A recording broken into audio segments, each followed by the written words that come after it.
Aksiya, hürmetli kuzatuvchilarimiz, bu videomuzda sizlarga avtosalonimizdagi egalardan sotib berilgan mexanika korobka Cobalt'imizni zo'r bahoda qo'yib aksiya qilib beramiz. Oxirigacha ko'rib kuzatib boraverasizlar.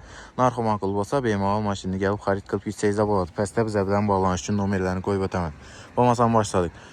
Mashina ishlab chiqarilganda 2015-yil bo'ladi. Do'stlar, yurgani 113 ming kilometr ekan. Kraska spitno bor ekan do'stlar. Tekshirtirib, ustalarda ko'rsatib xarid qilsangiz bo'ladi bemalol.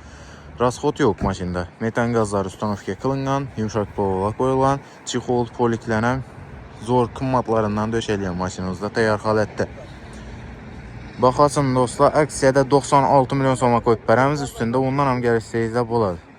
Naqd pul bilan kelsangiz undan ham kelishib beradi egalarini chaqirib beramiz ustunda. Mashinamiz kreditda 30 million bilan chiqadi. Do'stlar, oylik to'lov 3 million 100 ming so'mdan 3 yil muddatda bo'ladi. Tayyor holatda mashinamiz, birgalikda ko'rib o'tamiz.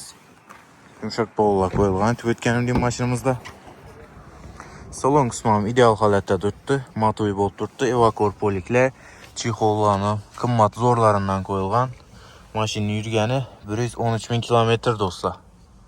Tayyor holatda mashinamiz. Do'stlar.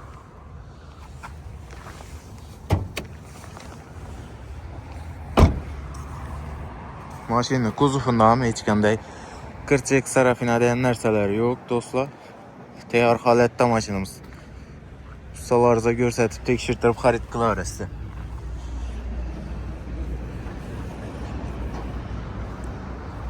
Motor holatlarini ko'rib o'tadigan bo'lsak, mana do'stlar.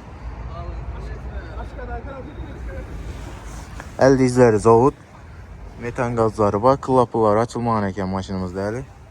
ABS konditsionerlar ham bor. Mashina tayyor holatda rasxod etmishdi umuman do'stlar.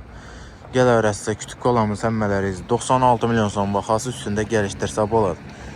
Kelsangizlar do'stlar, salonimizda hamma turdagi avtomobillarimizdan bor. Bemalol kelib arzon kelish so'roq qilib ketaverasizlar. Sotiladigan mashinalaringiz bo'lsa, kelsangizlar bo'ladi. Kelishsak naqd olamiz, kelishmasak sotib berish variantlari bor. Hammalaringizni kutib qolamiz. Rahmat.